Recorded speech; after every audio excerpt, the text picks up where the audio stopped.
I mean, everybody's seeing what's going on. You've described it perfectly. I've listened to you describe the disaster over and over and over again. But until it happens, it can't. And that's why I quoted Trotsky. Well, I wouldn't believe anything the mainstream media says. I've stopped listening to them. I've paid any attention to them for years. I mean, they told everybody Russia's weak, Russia's armed forces are incapable, the Russian people hate. And once we sanction Russia and the Ukrainians defeat them, Putin will be removed from office. Keep smoking whatever it is. I'm sure it's enjoyable, but it has no chance of ever happening. And that's where we are, I think, on the economic side. It's the same wishful thinking from the same people who are in the mainstream media and the government and finance. They're all the same. I think your point is valid. I worry that we are at the end of the republic. There's a woman, and I feel terrible about this because she's brilliant. She wrote a book. I think she's out of Stanford University. University, at least. Stanford University Press printed, in which he talks about the end of the republic and says that we need a fundamentally new governmental structure. Right now, the 50-state structure doesn't make a lot of sense anymore. It's no way to run the railroad. As you point out, all the power is being increasingly concentrated to the point where governors are largely irrelevant anyway. We need to restructure, rethink how we govern. But that's not going to happen until things fall apart. No one will do it. But when it does, people that we've never heard of or heard from in the past will emerge, and they'll be young.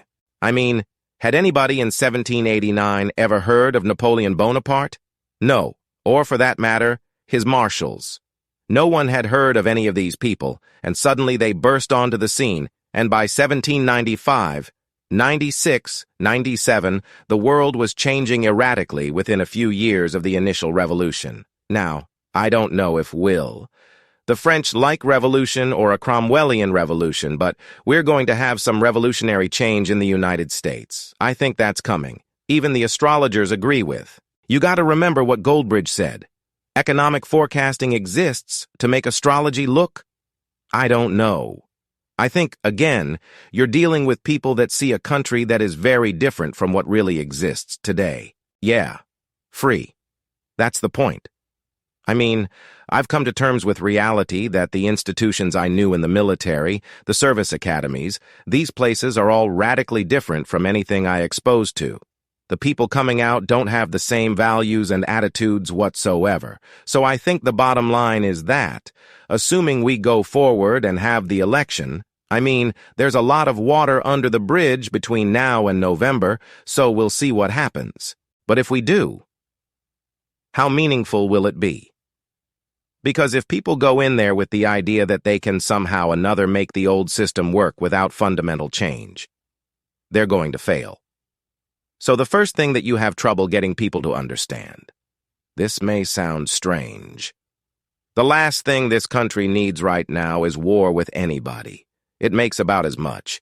The Israelis are lambasting the Gaza and Arabs. On the basis, they say what happened on 7th October, we know this is much larger than that. We lost 112,000 Americans to fentanyl poisoning last year. Should we? Should we? Yeah, but should we bomb Mexico? No. That's not going to help us. You want to kill large numbers of Mexicans because of organized criminality and criminal syndicates that are bringing this in. No. Yeah. Shut the border down. Shut it down. Put 7,000, 8,000 troops down there. Build the right barriers. Change the way you do business. It's not just the southern border. We need to secure all of our borders, and we have the technology. We have the surveillance capabilities. We can do all of these things, but we're not going to do anything until things collapse. That's where we read it until it falls apart. No one will act. Well, societal decay, which is really what you're talking about on the social side, is marching hand in hand with what I would call financial disinformation and criminality. I mean, they're inseparable. You can't. You don't get one without the other. It's back in the 60s when I was growing up. I remember people saying, don't worry, be happy. If it feels good, do it. Well, we've been doing that for a long time. If it feels good, do it and be happy. Don't worry. That's about to end. But it's only going to end when that locomotive crashes into the ravine. It won't stop before then, and nobody that we elect can stop it right now. It's too big, and it's too deeply entrenched. But remember what happened in the Sri Lanka when everything collapsed. In the middle of the night, the government got into cars and left everybody left. They did everything the EU advised them to do about agriculture and destroyed their economy. Then they drove away, because there was nothing left to salvage. Now, I hope it won't be that bad. But I wouldn't be surprised because at some point when things are really bad and you can't cover up anymore, remember margin coal, sell it all before anybody finds out. Sell it all before anybody passed the toxic assets to somebody else. Well, first of all, your mainstream media won't support any alternative to the status quo, so they're not going to admit anyone else to the operation. Look what's happened to RFK Jr. The DNC is going to sue the man. I mean that. They're doing everything they can to destroy RFK Jr. because he represents an alternative. Now, is it? Is it perfect? No, there are no perfect candidates. Do I agree with 100% of any of them?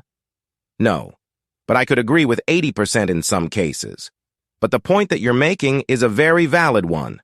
Where do you go? Our country. Our choice is there for a few important reasons. Number one, we're Americans.